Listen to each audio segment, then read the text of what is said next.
Hello दोस्तों, स्वागत है आपका हमारे यूट्यूब चैनल कॉमिक फ़ैन पर। चलिए शुरू करते हैं परमाणु और इंस्पेक्टर स्टील का कॉमिक्स विज्ञान मेरा गुलाम का पहला भाग। मैं रतन डागा। आज मुझे यह मानने से कोई संकोच नहीं कि जब से मैंने होश संभाला मुझे एक ही चीज़ सबसे प्यारी लगी, दौलत। और मुझे यह मानने में भी कोई शर्म महसूस नहीं होती कि दौलत कमाने के लिए मैंने हर काम किया, चाहे वो काम अच्छा हो या बुरा। और मेरे द्वारा किए गए कामों में सबसे महत्वपूर्ण काम था उस प्रोफेसर कुमार का सहयोगी बनना, जो परमाणु और प्रलंका जैसी सुपर पावर का निर्माता था। प्रोफेसर कमल कुमार की कार्यप्रणाली देखकर मुझे एक झटके में ही ढेरों दौलत कमाने का एक जोरदार साधन मिल गया। मेरे दिमाग में परमाणु और प्रलंका जैसे सुपर हीरो बनाकर और उनके बल पर अरबों खरबों कमाने की योजना बनने लगी। लेकिन उस समय अपनी योजना को सफल बनाने की ना मेरे पास योग्यता थी और ना ही साधन।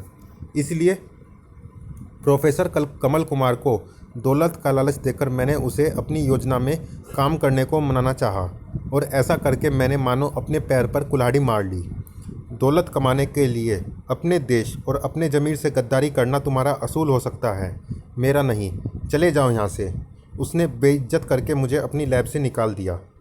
बस उसी दिन से मैंने ठान लिया कि प्रोफेसर कमल कुमार को मैं अपने कदमों में झुकाकर उसे अपना गुलाम बनाऊंगा और उसके बल पर अपने इशारे पर नाचने वाले सुपर हीरोज का निर्माण करके रहूंगा। अपने ठाने हुए को पूरा करने के लिए मैंने सैकड़ों तरीके अपनाए। कई सुपर विलेंस को सुपारी देकर उनसे उसका अपहरण करवाने की कोशिश की, उसकी पत्नी को अपने प्रेम जाल में फंसाकर और उसके राज जानकर उसे ब्लैकमेल करना चाहा, लेकिन हर बार परमाणु ने उसे बचा लिया। इस बीच मैंने सबसे बड़ा राज यह जाना कि इंस्पेक्टर विनय ही असल में परमाणु है, और प्रोफेसर कमल कुमार के घर के नीचे ही वह सीक्रेट लैब है जहां से प्रोफेसर सारी दिल्ली पर नज़र रखता है।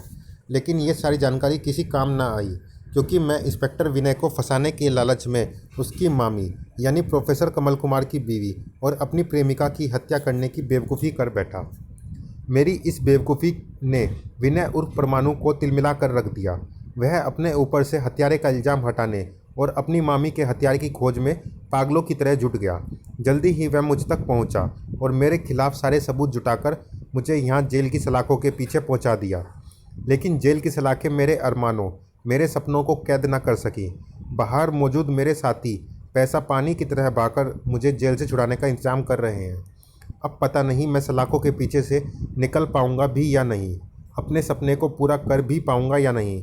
रतन डागा, तुम्हारी मिलाई आई है, चलो। मेरी मिलाई? मुझसे मिलने कौन आया है? मैकेनिक कहते हैं मुझे। WVS यानी वर्ल्ड विलेन सोसाइटी की तरफ से तुम्हें छुड़ाने का कॉन्ट्रैक्ट मिला है। तो तुम मुझे जेल से छुड़ा सकते हो? कैसे करोगे तुम ऐसा? जवाब में अपनी बंद मुट्ठी खोल दी मैकेनिक ने, अपने इन छोटे छोटे मगर नायाब सिपाहियों की बदौलत। ये क्या हैं? Automatic micro tools. इन माइक्रो टूल्स की बदौलत तुम्हें आज रात जेल की सलाखें और दरवाज़ों को धराशायी करके जेल की छत पर पहुंच जाना है, जहां तुम्हें लेने के लिए तुम्हारी बनाई सुपर पावर न्यूट्रॉनो पहले से ही मौजूद होगी। ओह, अपनी बनाई सुपर पावर न्यूट्रॉनो को तो मैं भूल ही गया था। लेकिन क्या ये छोटे छोटे टूल्स मुझे यहाँ से निकाल पाएंगे? तुम्हारे इस सवाल का जवाब तुम्हें रात को मिलेगा, तब जब मेरे ये नन्हे सिपाही अपने आप सक्रिय होंगे और तुम्हारे बैरक की मोटी सलाखों को ऐसे काट डालेंगे जैसे गर्म छुरी मक्खन को काटती है। रास्ते में मौजूद गेट के मोटे मोटे नट बोल्टों को खोलकर गेट को ज़मीन पर ऐसे चित कर देंगे जैसे WWF का पहलवान अपने प्रतिद्वंदी को चित करता है। मैकेनिक के छोटे छोटे औजार इतने बड़े चमत्कार करेंगे, ये तो मैं सपने में भी नहीं सोच सकता था। मैं जेल की छत पर आ पहुंचा हूं, लेकिन क्या यहाँ न्यूट्रॉनो मौजूद होगा? वह रहा, अंधेरे में खड़ा हुआ। वह मुझे यहाँ से लेकर उड़ जाएगा। चले? हाँ चलो, वापस जेल में। तो तुम न्यूट्रॉनो नहीं हो, तो तुम तो परमाणु हो। बिल्कुल ठीक पहचाना। जेल के कंट्रोल रूम में लगे क्लोज सर्किट टीवी स्क्रीन पर जब बैरक नंबर 4 का गेट गिरता दिखाई दिया तो उन्होंने मुझे सूचित कर दिया, और मैं बिना कोई पल गवाए यहाँ आ पहुँचा। धाड़! अब मैं तुझे वापस जेल में ले जाऊँगा और ख़ुद यह इंतज़ाम करूँगा कि तेरी आत्मा भी जेल की सलाखों से बाहर नहीं निकल पाए। उफ। लेकिन तेरी आत्मा लेकिन तेरी आत्मा तेरे शरीर से ज़रूर निकलेगी परमाणु। उफ, ये कौन? मुझे न्यूटानो कहते हैं। मुझे बॉस को लेने के लिए यहाँ पहले ही पहुँचना था, लेकिन लेट हो गया, इसलिए अब आया हूँ। लेट आए हो न्यूटानो, लेकिन फिर भी सही समय पर आए हो। इसे लम्बलेट करो। ये मुझे लम्बलेट करे उससे पहले ही मैं इसका आमलेट बना दूंगा। एक पल में ही परमाणु जीत की ओर अग्रसर हो गया। ओह, परमाणु ने तुझे अपनी परमाणु रस्सियों में जकड़। न्यूटानो, अपनी छाती पर लगा पीला स्विच दबा और इससे छूट। शाबाश। अब अपनी छाती पर लगे लाल स्विच को दबाकर और इसका किस्सा ख़त्म कर। लाल स्विच दबाते ही उसके शरीर से निकलकर मुझ पर अजीब से कणों की बारिश हो गई है। लेकिन ये कण मुझे कोई नुकसान तो नहीं पहुंचा रहे। फिर ये मेरा किस्सा कैसे ख़त्म करेंगे? परमाणु को उन कणों के नुकसान का पता थोड़ी देर से चला। ओफ, ये क्या हो रहा है? मुझे अपने शरीर में अजीब सी हलचल होती क्यों महसूस हो रही है? मुझे ऐसा क्यों लग रहा है जैसे मेरा शरीर तेज़ी से गर्म होता जा रहा है? और यह क्या, मैं अपने वार भी ढंग से नहीं कर पा रहा हूँ। उफ। हा हा हा। तेरी खराब होती हालत बता रही है परमाणु कि तुझ पर न्यूटानो के वार का असर होने लगा है। तेरा शरीर कोयले की तरह दहकता जा रहा है। तेरा मस्तिष्क शून्य में होने के लिए बेताब है। क्यों ऐसा ही हो रहा है ना परमाणु? चल, मैं तुझे बताता हूँ। असल में न्यूटानो अपने शरीर से जो कण छोड़ रहा है वे न्यूट्रॉन है, और तेरे शरीर में मौजूद परमाणु पावर असल में न्यूट्रॉन, प्रोटॉन और इलेक्ट्रॉन का संयोजित रूप है। न्यूट्रॉनों द्वारा छोड़े जाने वाली न्यूट्रॉन पावर तेरे शरीर में न्यूट्रॉन की मात्रा को बढ़ाकर परमाणु पावर के संतुलन को बिगाड़ रही है। इसलिए अब तू इस दुनिया में कुछ ही देर का मेहमान है परमाणु। पावर का यह बिगड़ा संतुलन तेरे शरीर को बम की तरह फाड़ डालेगा। उफ।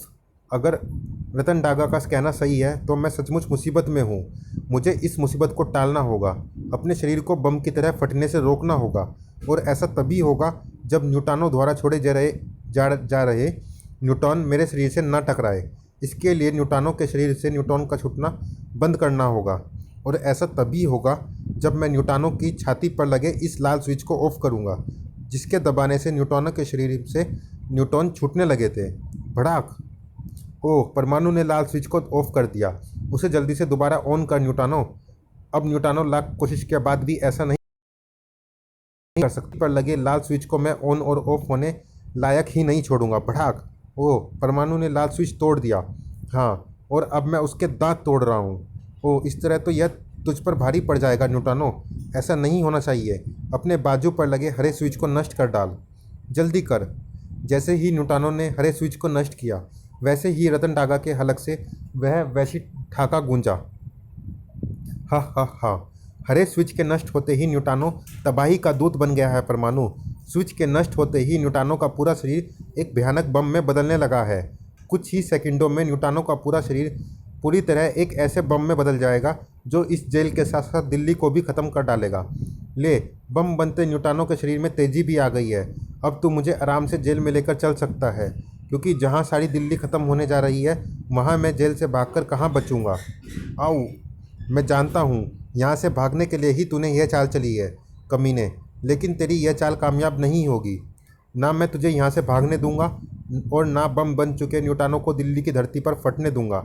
मैं इसे अंतरिक्ष में छोड़कर आता हूँ, तब तक तुम उसे गिरफ्तार करो।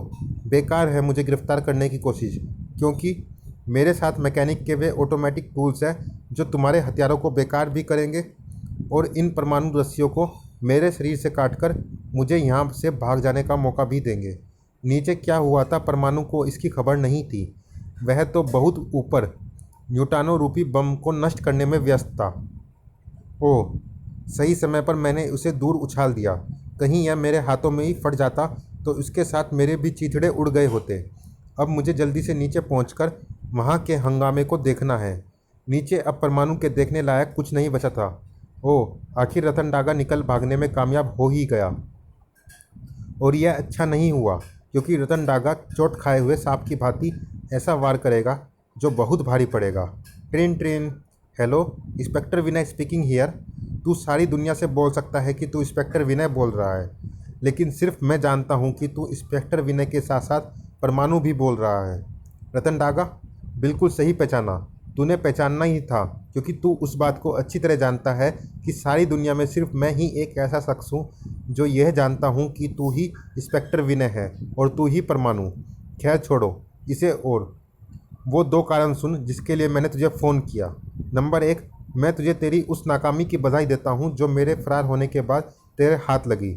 नंबर 2, अपना मकसद पूरा करने के लिए मैं तुझ पर ऐसी चोट करने जा रहा हूँ जो मेरे सपनों को पूरा भी करेगी और तुझ पर ऐसी मार भी करेगी कि तू ठीक वैसे ही अपना सिर थाम कर रोएगा जैसा अपनी मामी को खोकर रोया था। हा हा हा, खटाक। ओह, फ़ोन कट चुका था, लेकिन रतन डागा का कहा गया एक एक शब्द अभी भी इंस्पेक्टर विनय के कानों में गूंज रहा था। जेल से आज़ाद हुआ रतन डागा अब सीधा मुझ पर वार करने जा रहा है। क्या होगा उसका वह वार जो मुझे उसी तरह रुलाएगा जैसे मैं मामी को खोकर रोया था। मुझे रतन डागा को की इस पहेली का हल जल्दी से जल्दी ढूंढना है ताकि मैं इसके वार से बचने का भी और इसका जवाब देने का भी इंतजाम कर सकूं। विनय उर्फ परमाणु की समझ में जो वार नहीं आ रहा था, रतन डागा उसे करने निकल भी चुका था। परमाणु पर अपना वार मैं उसके मामा प्रोफेसर कमल कुमार को अपने वश में करके करूंगा, जो मेरे सपने को साकार करने में महत्वपूर्ण भूमिका निभाएगा। और वैसे भी अब मेरे पास अपने इस सपने को पूरा करने के लिए इसके सिवा और कोई रास्ता भी नहीं है। हम प्रोफेसर कमल कुमार के बंगले पर पहुंच चुके हैं डागा साहब। गुड, जो भी रोकने सामने आए उसे ख़त्म कर दो। बंगले में कोई नहीं था जो उन्हें रोकता। जल्दी ही सभी तैयार हो जाओ। प्रोफेसर कमल कुमार की लैब में पहुंचने का हमारा सफ़र यहाँ से शुरू होता है। इस तस्वीर की एक आंख को पुश करो। उस तस्वीर की आंख दबाने के साथ ही इस तरफ मौजूद बाथरूम की एक दीवार तेज़ी से एक तरफ हट जाएगी। तीनों नल को चला देना है। ये चलते हुए तीनों नल, फिर हमें उस बाथरूम के अंदर प्रवेश कर जाना और वहाँ मौजूद तीनों नलों को चला देना है। ये चलते हुए तीनों नल 3 सेकंड के बाद अपने आप बंद हो जाएंगे। इसी के साथ बाथरूम का फर्श किसी लिफ्ट की तरह हमें लेकर नीचे बढ़ रहा है। गुड, अब हम थोड़ी देर में प्रोफेसर कमल कुमार की लैब में पहुंच जाएंगे। सभी तैयार हो गए, लेकिन कुछ ही देर बाद लिफ्ट रुकी। बाथरूम का वह फर्श उन्हें लेकर जहां पहुंचा वह प्रोफेसर कमल कुमार का लैब नहीं बल्कि था गटर। ये तो हमें गटर में आ पहुंचे डागा साहब। क्या यही गटर प्रोफेसर कमल कुमार की लैब है? आओ। मजाक करता है मुझसे? प्रोफेसर ने अपनी लैब तक पहुंचने वाले रास्ते को बदल दिया है। बाहर निकलो और यहाँ की दीवारों को बारूद से उड़ा दो। किसी दीवार के पीछे तो प्रोफेसर कमल कुमार की लैब होगी ही। इस दीवार के पीछे एक लैब नज़र आ रही है। यही प्रोफेसर कमल कुमार की लैब है, लेकिन यहाँ तो कहीं कोई नज़र नहीं आ रहा। यहाँ मौजूद हर मशीनों पर मकड़ी के जाले लगे हुए हैं। हर यंत्र जंग खाया हुआ है। मुझे तो लगता है यहाँ मौजूद किसी भी चीज़ को किसी ने वर्षों से इस्तेमाल नहीं किया। इसका मतलब प्रोफेसर ने अपना ठिकाना बदल लिया है। बड़ुम, कोई बात नहीं, ठिकाना बदल कर भी वह मुझसे नहीं बचेगा। मैं एक ऐसे आदमी को जानता हूँ जो मुझे प्रोफेसर कमल कुमार के ठिकाने के बारे में बताएगा, चाहे प्रोफेसर 7 पाताल में भी छिपा हो तब भी। जाते जाते अपने गुस्से के कहर की निशानी छोड़ना नहीं भूला था रतन डागा। बड़ूम, और उसी निशानी ने इंस्पेक्टर विनय उर्फ परमाणु के रोंगटे खड़े कर दिए थे। ओह, कोई मामा जी के बंगले को तहस नहस करके उनकी बंद हो चुकी गुप्त लैब तक पहुंच गया। ओह, वह कोई और नहीं बल्कि रतन डागा था। रतन डागा को ही यह पता था कि इस बंगले के नीचे लैब है, लेकिन रतन डागा ने लैब पर हमला क्यों किया? एक ही कारण हो सकता है इसका। रतन डागा यहाँ मामा जी को काबू में करने आया होगा, और उसने ऐसा निश्चय ही इसलिए किया क्योंकि वह नहीं जानता कि मामा जी वर्षों से इस लैब में नहीं बल्कि अस्पताल में पड़े हुए हैं, और उनकी इस लैब के स्थान पर हमने दूसरी जगह लैब बना दी है जहाँ का संचालन रोबोट देखता है। रतन डागा का यही वार था जो मुझे इसी तरह रुला सकता था जैसे मैं मामा जी के मरने पर रोया था।